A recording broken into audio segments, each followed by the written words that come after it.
Hello ಸದ್ರ, ಹೇಗಿದ್ದೀರಾ? ನಾನು ನಿಮ್ಮ ವೆಂಕಟೇಶ್ ಮಾತಾಡ್ತಿರೋದು. ವೆಲ್ಕಮ್ ಟು ರಿಚ್ ರಿಚ್ ಚಾನಲ್ಗೆ ಸ್ವಾಗತ, ಸುಸ್ವಾಗತ. ಸದ್ರ, ಇವತ್ತಿನ ಈ ವಿಡಿಯೋದಲ್ಲಿ ರೇಷನ್ ಕಾರ್ಡ್ ಅಡ್ರೆಸ್ ಯಾವ ರೀತಿ ಚೇಂಜ್ ಮಾಡಿಸ್ಕೊಳ್ಳೋದು, ಸೊಸೈಟಿ ವಿಳಾಸ ಯಾವ ರೀತಿ ಚೇಂಜ್ ಮಾಡಿಸಬೇಕು, ಅದೇ ರೀತಿ ಒಂದು ಫೋಟೋ ಯಾವ ರೀತಿ ಬದಲಾವಣೆ ಮಾಡಿಸ್ಕೊಳ್ಳೋದು, ಅಡ್ರೆಸ್ ಯಾವ ರೀತಿ ಬದಲಾವಣೆ ಮಾಡಿಸ್ಕೊಳ್ಳೋದು, ಅದೇ ರೀತಿ ವಯಸ್ಸು ಏನಾದರೂ ನೇಮ್ ಮಿಸ್ ಮ್ಯಾಚ್ ಆಗಿದ್ರೆ, ಗಂಡನ ಹೆಸರು ಮಿಸ್ ಮ್ಯಾಚ್ ಆಗಿದ್ರೆ ಯಾವ ರೀತಿ ನಾವು ಸರಿಪಡಿಸ್ಕೊಳ್ಳೋದು, ಅದನ್ನು ಇದ್ರ ಬಗ್ಗೆ ಫುಲ್ ಡೀಟೇಲ್ ಆಗಿ ನಾನು ನಿಮಗೆ ತಿಳಿಸ್ತಾ ಹೋಗ್ತೀನಿ. ದಯವಿಟ್ಟು ನಮ್ಮ ಚಾನಲ್ಗೆ ಯಾರಾದರೂ ಫಸ್ಟ್ ಟೈಮ್ ವಿಸಿಟ್ ಮಾಡಿದರೆ ಕೂಡಲೇ ಸಬ್ಸ್ಕ್ರೈಬ್ ಮಾಡ್ಕೊಳ್ಳಿ, ಹಾಗೆ ಬೆಲ್ ಐಕಾನ್ ಬಟನ್ ಮೇಲೆ ಕ್ಲಿಕ್ ಮಾಡಿ. ಅದೇ ರೀತಿ ನಮ್ಮ ವಿಡಿಯೋನ ಆದಷ್ಟು ಒಂದು ಲೈಕ್ ಮಾಡಿ, ನಿಮ್ಮ ಸ್ನೇಹಿತರಿಗೂ ನಿಮ್ಮ ಫ್ರೆಂಡ್ಸ್ಗೂ ಸಹ ಶೇರ್ ಮಾಡಿ ಸ್ನೇಹಿತರೆ.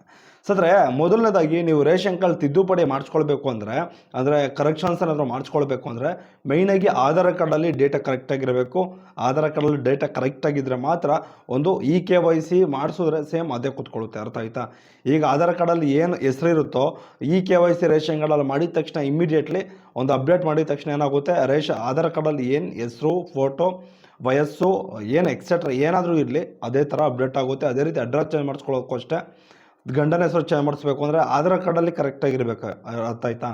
ಆಧಾರ್ ಕಾರ್ಡಲ್ಲಿ ಕರೆಕ್ಟಾಗಿದ್ದರೆ ಅದೇ ಆಧಾರ್ ಕಾರ್ಡಲ್ಲಿರೋ ಅಡ್ರೆಸ್ಸೇ ಒಂದು ರೇಷನ್ ಕಾರ್ಡಲ್ಲಿ ಕೂರುತ್ತೆ ಅಂತ ಹೇಳ್ಬೋದು. ದಯವಿಟ್ಟು ಇದನ್ನು ಇದು ಮಾಡ್ಕೊಳ್ಳಿ.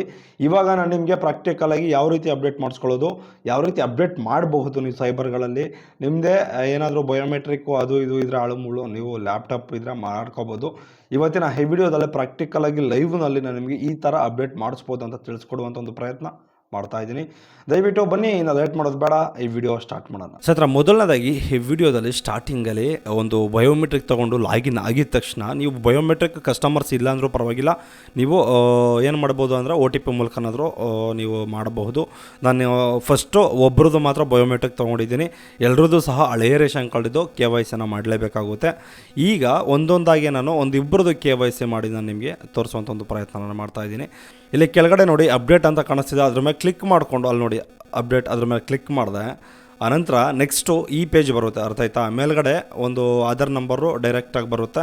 ಅನಂತರ ಅಲ್ಲಿ ಅಪ್ಡೇಟನ್ನು ಕೊಟ್ಕೊಂಡು ಅಲ್ಲಿ ನೆಕ್ಸ್ಟ್ ಕೊಟ್ಕೊಂಡು ಅನಂತರ ಒಂದು ಫಿಂಗರ್ ಪ್ರಿಂಟ್ ಕೇಳ್ತದೆ. ಫಿಂಗರ್ ಪ್ರಿಂಟನ್ನು OTP ಮೂಲಕ ಮಾಡಬೇಕು ಅಂದರೆ ನೀವು ಮೊದಲು ಬಯೋಮೆಟ್ರಿಕ್ 3 ಸರಿ ಫೇಲ್ ಮಾಡಬೇಕಾಯ್ತದೆ. ಅಂದರೆ ನಿಮ್ಮದೇ ಕೊಟ್ಟು ಬಯೋಮೆಟ್ರಿಕ್ 3 ಸರಿ ಫೇಲ್ ಮಾಡಿಕೊಂಡು ಆದಮೇಲೆ ಆಧಾರ್ ಕಾರ್ಡಿಗೆ ಲಿಂಕ್ ಆಗಿರುವಂಥ ಒಂದು ಮೊಬೈಲ್ ನಂಬರ್ಗೆ ಒಂದು OTP ಸೆಂಡ್ ಆಗುತ್ತೆ. ಆನಂತರ ನೀವೇನು ಮಾಡಬೇಕು ಅಂದರೆ ಒಂದೊಂದಾಗಿಯೇ ಈ ಥರ ಮಾಡ್ಕೊಳ್ಬೇಕು. ಹಂಗೆ ಇರಿ ಒಂದು ನಿಮಿಷ, ತೋರಿಸ್ತಾ ಹೋಗ್ತೀನಿ. ನೋಡಿ ಬಯೋಮೆಟ್ರಿಕ್ ಫೇಲ್ ಆಯಿತು. ಮತ್ತೆ ಕ್ಯಾಪ್ಚಾ ಎಂಟ್ರಿ ಮಾಡಿದೆ, ಮತ್ತೆ ಬಯೋಮೆಟ್ರಿಕ್ ತೊಗೊಂಡೆ, ಮತ್ತು ಬಯೋಮೆಟ್ರಿಕ್ ಫೇಲ್ ಮಾಡ್ತಾ ಇದ್ದೀನಿ.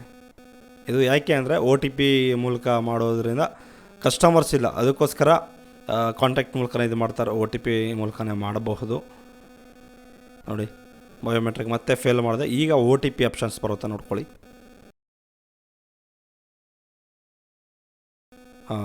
ಮುಗೀತು. ಅಲ್ಲಿ ನೋಡಿ ಕೆಳಗಡೆ ಒಂದು OTP ಆಪ್ಷನ್ಸ್ ಎಸ್ ಅಂತ ಕೊಟ್ಟರೆ ಒಂದು OTP ಸೆಂಡ್ ಆಯಿತು ಆಧಾರ್ ಕಾರ್ಡ್ಗೆ ಲಿಂಕ್ ಆಗಿರೋ ಮೊಬೈಲ್ ನಂಬರ್ಗೆ. ಇಲ್ಲಿ OTP ಎಂಟ್ರಿ ಮಾಡಬೇಕು. ಅಷ್ಟರಲ್ಲಿ ಕ್ಯಾಪ್ಚಾ ಎಂಟ್ರಿ ಮಾಡ್ಕೊಳ್ಳೋಣ. ಕಸ್ಟಮರ್ ಕಾಲ್ ಮಾಡ್ತಾ ಇದ್ದೀನಿ.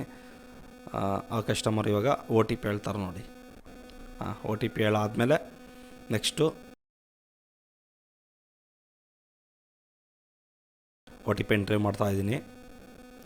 ನೆಕ್ಸ್ಟ್ ಕೊಟ್ಟರೆ ಅಂದರೆ ಮುಂದೆ ಕೊಟ್ಟರೆ ಅದು ಏನಾಗುತ್ತೆ ಅಂದರೆ ನೆಕ್ಸ್ಟ್ OTP ಸಕ್ಸಸ್ಫುಲ್ ಅಂತ ಬರ್ತದೆ. ಇಲ್ಲಿ ಕೆಳಗಡೆ ನೋಡಿರಿ ಅಪ್ಡೇಟ್ ಆಗಿದೆ. ಆಯ್ತಾ? ಆ ಥರ ಅಪ್ಡೇಟ್ ಆದರೆ ಮುಗೀತು. ನೆಕ್ಸ್ಟ್ ಸ್ಟೆಪ್ ಯಾವುದು ಅಂದರೆ ಇದು ಮೇಯ್ನಾಗಿ ಇದು ಸೊಸೈಟಿ ಅಥವಾ ಅಡ್ರೆಸ್ ಎರಡೂ ಸಹ ಚೇಂಜ್ ಮಾಡ್ತಾ ಇರೋದು ನಾನು. ನೋಡಿ ಇವಾಗ ಇಷ್ಟು ಮಾಡಿದ್ರಲ್ಲ, ಇಷ್ಟು ಮಾಡಿದ ತಕ್ಷಣ ಅಪ್ಡೇಟ್ ಕೊಟ್ಟಿದ ತಕ್ಷಣ ಫೋಟೋ, ವಯಸ್ಸು ಅಥವಾ ಫುಲ್ಲು ಫೋಟೋ, ವಯಸ್ಸು, ನಿಮ್ಮದು ಏನಿದೆಯೋ ಹೆಸರು ಪ್ರತಿಯೊಂದೂ ಸಹ ಅದರ ಕಡೆಯಲ್ಲಿ ಯಾವ ಥರ ಇದೆಯೋ ಅದೇ ಥರ ಅಪ್ಡೇಟ್ ಆಗಿರ್ತದೆ. ಅಡ್ರೆಸ್ಸು ಸಹ ಅಪ್ಡೇಟ್ ಆಗಿರ್ತದೆ. ಅರ್ಥ ಆಯ್ತಾ?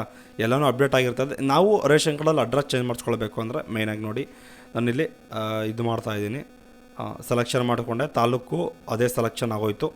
ಅದೇ ಸೆಲೆಕ್ಷನ್ ಆದಮೇಲೆ ನೆಕ್ಸ್ಟು ಕೇಳುವಂಥದ್ದು ಇಲ್ಲಿ ಸೊಸೈಟಿ ಕೋಡ್ ಕೇಳ್ತದೆ. ಅದಕ್ಕೆ ಹೇಳೋದು ಪ್ರತಿ ಸರಿನೂ ಸೊಸೈಟಿ ಕೋಡ್ ತುಂಬ ಇಂಪಾರ್ಟೆಂಟ್. ಯಾಕೆ ಅಂದರೆ ಒಂದೊಂದು ಸೊಸೈಟಿಗೆ ಒಂದೊಂದು ಕೋಡನ್ನು ಕೊಟ್ಟಿರ್ತಾರೆ. ಆ ಸೊಸೈಟಿ ಕೋಡ್ ನಮ್ಮ ಹತ್ರ ಇದ್ದರೆ ಯಾವ ಸೊಸೈಟಿ ಹಾಕ್ಬೋದು ನೆಕ್ಸ್ಟ್ ಅಡ್ರೆಸ್ ಚೇಂಜ್ ಮಾಡಿಸ್ಕೊಂಡು ಅಂತ ತುಂಬ ಇಂಪಾರ್ಟೆಂಟ್ ಆಗುತ್ತೆ.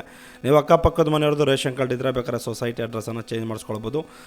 ಅದೇ ರೀತಿ ಇಮಿಡಿಯೇಟ್ಲಿ ನೀವೇನು ಮಾಡ್ಬೋದು ಅಂದರೆ ಚೇಂಜ್ ಮಾಡಿಸ್ಕೊಂಡಿದ್ದ ಒಂದು ಸೆಂಡ್ ಮಾಡಿಸ್ಕೊಂಡಿದ್ದ ತಕ್ಷಣ ನೀವು ಮೇಯ್ನಾಗಿ ಎಂಟ್ರಿ ಮಾಡಿ ಆದಮೇಲೆ ನಿಮ್ಗೆ ಈ ಥರ ಒಂದು ಅಕ್ಲಾಟ್ಮೆಂಟ್ ಬರುತ್ತೆ. ಅರ್ಥ ಆಯ್ತಾ? ಅಕ್ಲಾಟ್ಮೆಂಟ್ ಸಿಕ್ಕಿದ ತಕ್ಷಣ ನೀವು ಇಮಿಡಿಯೇಟ್ಲಿ ಇದನ್ನು 2 ಪ್ರಿಂಟ್ಔಟ್ ಕೊಡಿ ಕಸ್ಟಮರ್ಸ್ಗೆ. ಆನಂತರ ನಿಮ್ಗೆ ಏನಾಗುತ್ತೆ ಅಂದರೆ ಇಮಿಡಿಯೇಟ್ಲಿ ಅದನ್ನು ಫುಡ್ ಆಫೀಸ್ಗೆ ತೊಗೊಂಡು ಕೊಟ್ಟರೆ ಇಮಿಡಿಯೇಟ್ಲಿ ಅಪ್ಡೇಟ್ ಮಾಡಿಕೊಡ್ತಾರೆ. ಸರ್ ನೋಡಿದ್ರಲ್ಲ, ಇವತ್ತಿನ ಈ ವಿಡಿಯೋ ತುಂಬ ಸ್ಪೆಷಲ್ ಅಂತ ಹೇಳ್ಬೋದು. ಇವತ್ತಿನ ಈ ವಿಡಿಯೋದಲ್ಲಿ KYC ಅಡ್ರೆಸ್ಸು ಪ್ರತಿಯೊಂದನ್ನು ಸಹ ಚೇಂಜ್ ಮಾಡೋದು ಯಾವ ರೀತಿ, ಇದ್ರ ಬಗ್ಗೆ ಫುಲ್ ಡೀಟೇಲ್ ಆಗಿ ನಾನು ನಿಮಗೆ ತಿಳಿಸ್ಕೊಟ್ಟಿದ್ದೀನಿ. ದಯವಿಟ್ಟು ನಮ್ಮ ಚಾನಲ್ಗೆ ಯಾರಾದರೂ ಫಸ್ಟ್ ಟೈಮ್ ವಿಸಿಟ್ ಮಾಡಿದ್ರೆ ಕೂಡಲೇ ಸಬ್ಸ್ಕ್ರೈಬ್ ಮಾಡ್ಕೊಳ್ಳಿ, ಹಾಗೆ ಬೆಲ್ ಐಕಾನ್ ಬಟನ್ ಮೇಲೆ ಕ್ಲಿಕ್ ಮಾಡಿ. ಓಕೆ ಗೈಸ್, ಬಾಯ್, ನೆಕ್ಸ್ಟ್ ವಿಡಿಯೋದಲ್ಲಿ ಸಿಗೋಣ.